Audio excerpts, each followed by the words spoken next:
నమస్తే STV news కి స్వాగతం. నేను సుధా. వార్తల్లో ముందుగా ముఖ్యాంశాలు.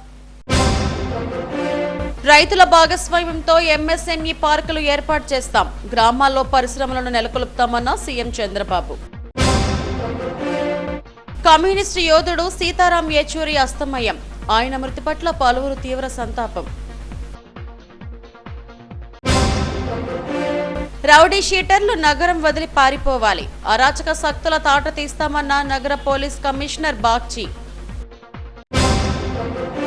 విశాఖను దేశంలోనే నెంబర్ 1 గా నిలపాలి. దిశ సమీక్షలో ఎంపీ భరత్ పిలుపు.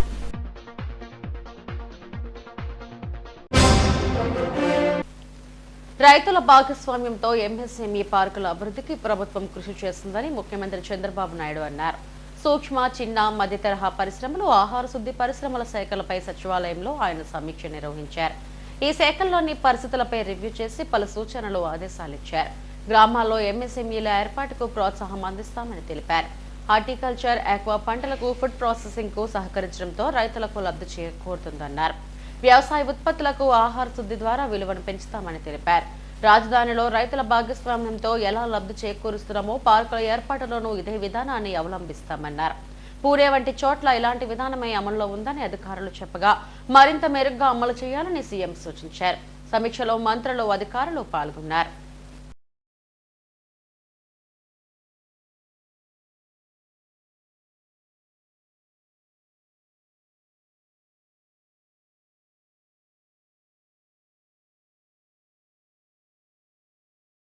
సిపిఎం జాతీయ ప్రధాన కార్యదర్శి సీతారాం యేచూరి అస్తమించారు. ఢిల్లీలోని ఎయిమ్స్ లో చికిత్స పొందుతూ తుది శ్వాస విడిచారు.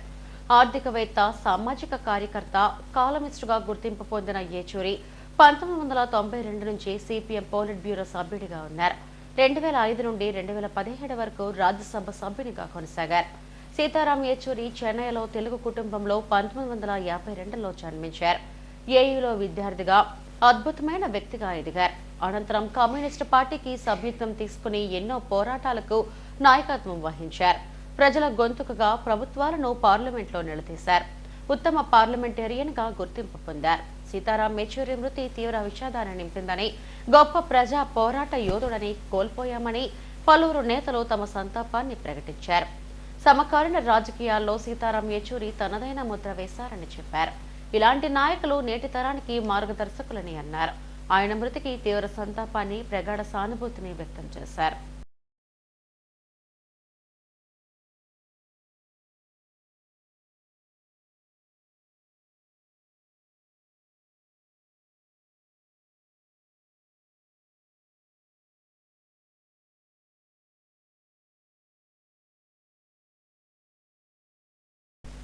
రౌడీ షీటర్లు జిల్లా వదిలి పారిపోవాలని, ఈ జిల్లాల్లో ఉండటానికే వీల్లేదని విశాఖ నగర పోలీస్ కమిషనర్ సంకప్రత బాగ్చి హెచ్చరించారు.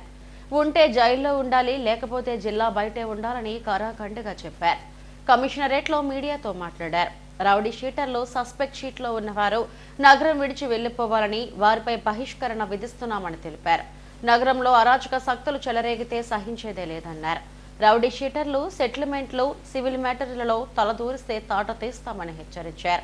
ఎలాంటి అసాంఘిక కార్యకలాపాలకు పాల్పడినా వారిపై పీడీ యాక్ట్ ప్రయోగిస్తామన్నారు.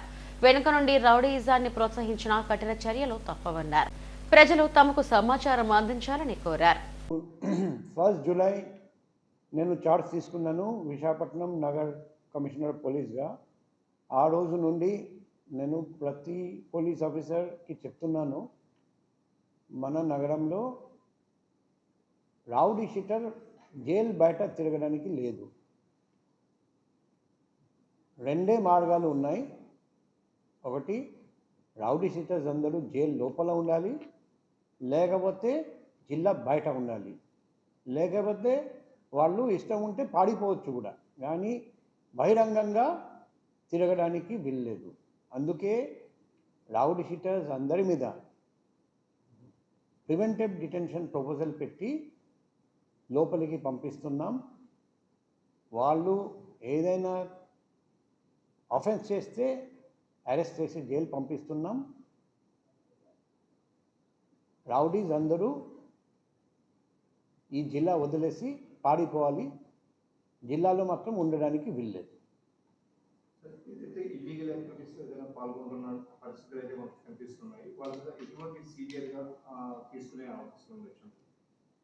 రౌడీస్ ఎవరైనా చిన్న తప్పు చేసినా మేము కేసు కట్టి అరెస్ట్ చేసి జైలు పంపిస్తాం. డిజర్వింగ్ క్యాండిడేట్స్ మీద జిల్లా బహిష్కరణ ఇది కూడా ఆర్డర్ కూడా పాస్ చేస్తాం.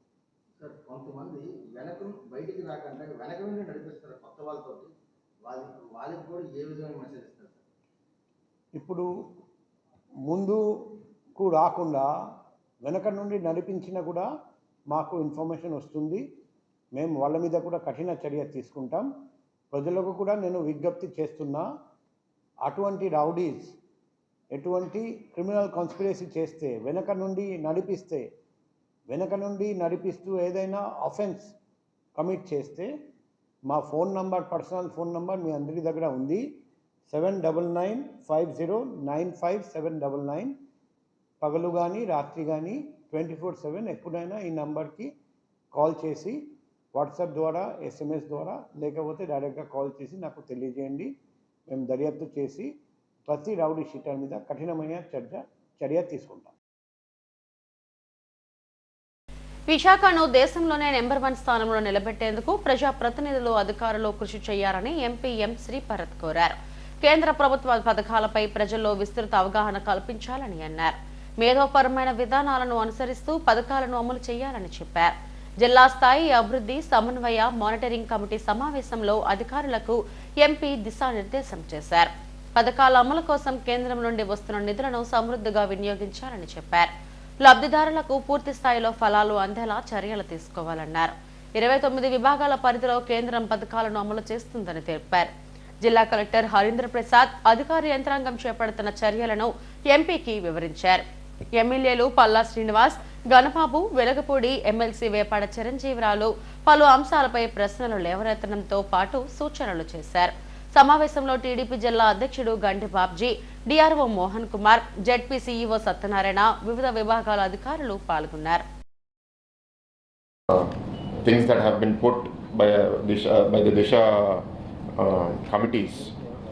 So we will take that under, but I just want to highlight some of the points. ఇప్పుడు మన్రేగాలో 40,000 మంది ఎంప్లాయ్ అయి ఉన్నారు in our parliament. We have in the projects that are ongoing, only 500 works have been completed in the last 5 years. 5,600 works are not completed. And the data on the sanctioned projects is also completely outdated. Asal current status enti anedi teliyadu. And evaru chustarandi Manrega?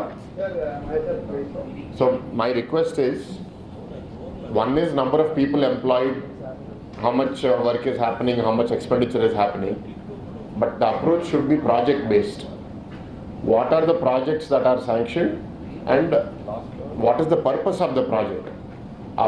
A project valla is there any benefit to the village or to the town anedi we need to assess very carefully, and we should complete those redundant works. Ikkada tavvesi akkada petti, akkada tavvesi ikkada petti, it does not serve any purpose.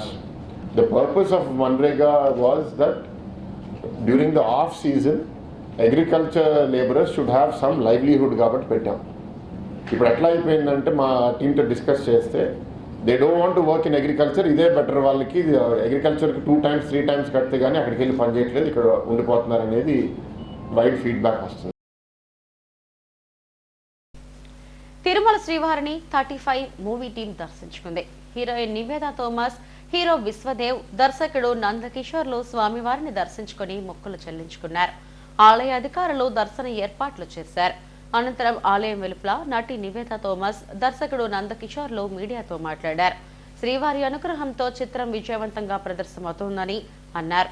స్వామికి కృతజ్ఞతలు తెలిపి ఆశీస్సులు పొందేందుకు వచ్చినట్టు చెప్పారు.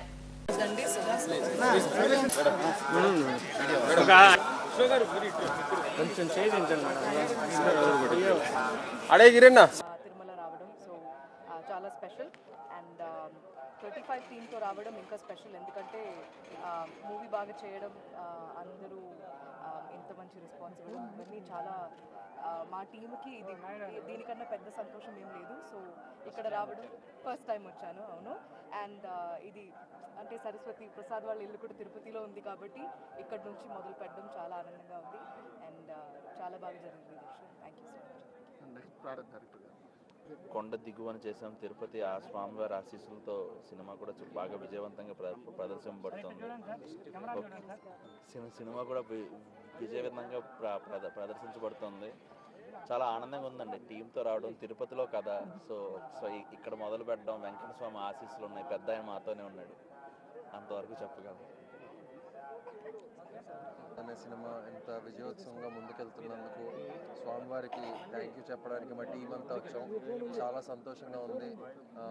పెద్ద ఆయన మమ్మల్ని ముందు నడిపించారు. వన్స్ అగైన్ 35 చిన్న కథ కాదు. రాష్ట్ర గిరిజన సంక్షేమ శాఖ మంత్రి సంధ్యారాణి ఎస్కాట్ వాహనం ప్రమాదానికి గురైంది. విజయనగరం జిల్లా బూసాయ వలస వద్ద ఘటన చోటు చేసుకుంది. ఎస్కాట్ వాహనాన్ని మరో వాహనం ఢీకొనడంతో 4 కానిస్టేబుల్స్ కు గాయాలయ్యాయి. వారిని చికిత్స నిమిత్తం ఆసుపత్రికి తరలించారు. మంత్రి క్షేమంగానే ఉన్నారు.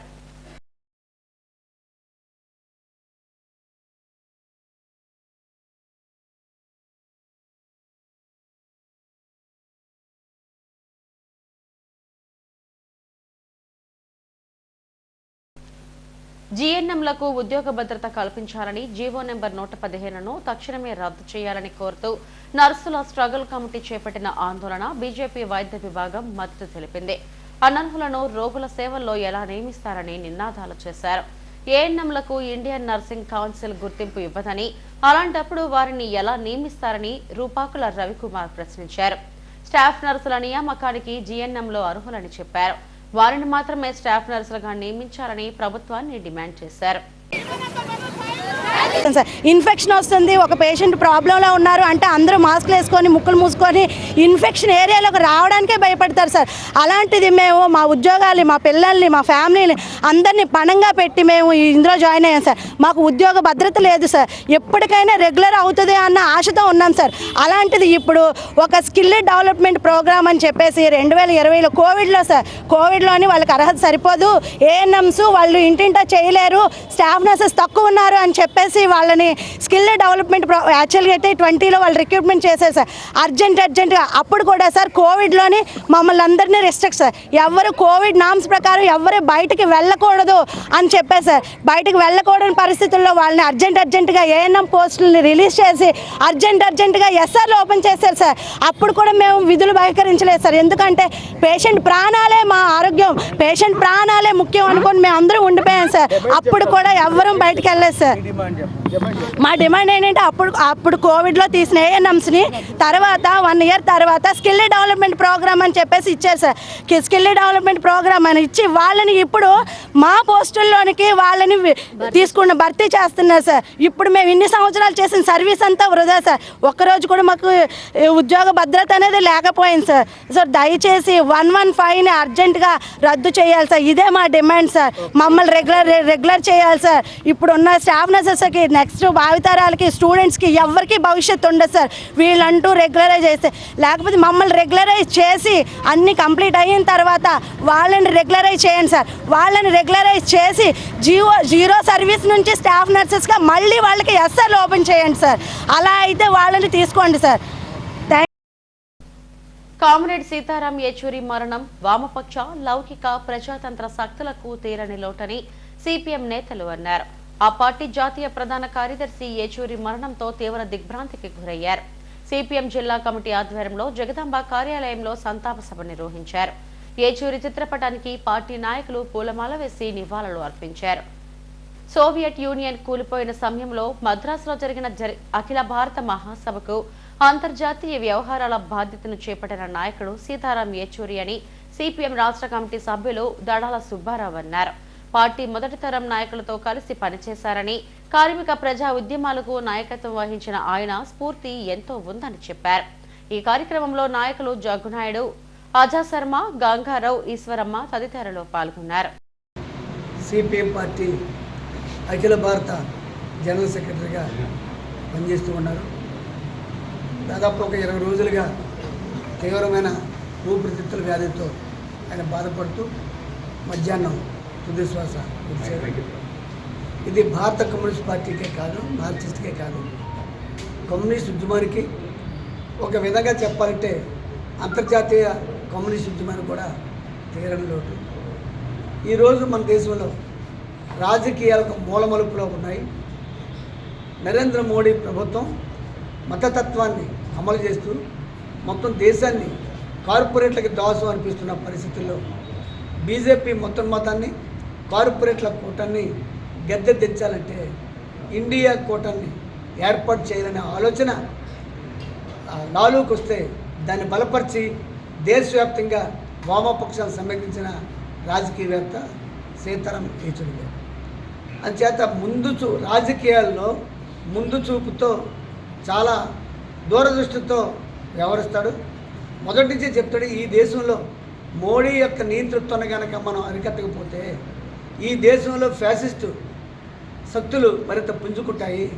కాబట్టి అన్ని శక్తుల్ని మనం ఐక్యం చేసి భారత కమ్యూనిస్ట్ పార్టీ మార్క్సిస్ట్గా మనం వీటి ఐక్యంగా తీసుకుపోవాలి అని చెప్పిన రాజకీయవేత్త సీతారాం యేచూరి. ముఖ్యంగా ఈయన కాకినాడ వాసి, మాది కూడా కాకినాడే. నేను పార్టీ జిల్లా కార్యదర్శిగా ఉన్నప్పటి నుంచి కూడా ఆయన కాకినాడ వచ్చినప్పుడల్లా మొత్తం మన కాకినాడ ఎలా ఉందని చెప్పి జిల్లా ఉద్యమాన్ని అట్లాగే రాష్ట్ర ఉద్యమాన్ని కూడా అడుగుతుండేవాడు. ముఖ్యంగా మద్రాసు 14వ మహాసభలో ఈయన అంతర్జాతీయ సిద్ధాంత సమస్యలు పెట్టిన మొదలు ఇప్పటి వరకు కూడా సిపిఎం పార్టీ అంతర్జాతీయ సమస్యల మీద మొత్తం దిట్ట ఎవరు అన్నట్లయితే సీతారాం యేచూరి.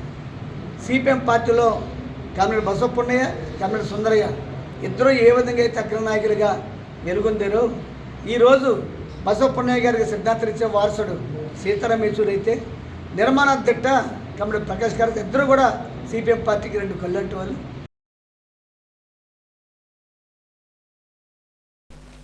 హెడ్లైన్స్ మరోసారి. రైతుల భాగస్వామ్యంతో ఎంఎస్ఎంఈ పార్కులు ఏర్పాటు చేస్తాం, గ్రామాల్లో పరిశ్రమలను నెలకొల్పుతామన్న సీఎం చంద్రబాబు. కమ్యూనిస్టు యోధుడు సీతారాం యేచూరి అస్తమయం, ఆయన మృతి పట్ల పలువురు తీవ్ర సంతాపం. రౌడీ షీటర్లు నగరం వదిలి పారిపోవాలి, అరాచక శక్తుల తాట తీస్తామన్న నగర పోలీస్ కమిషనర్ బాగ్చి. విశాఖను దేశంలోనే నెంబర్ 1గా నిలపాలి, దిశ సమీక్షలో ఎంపీ భరత్ పిలుపు.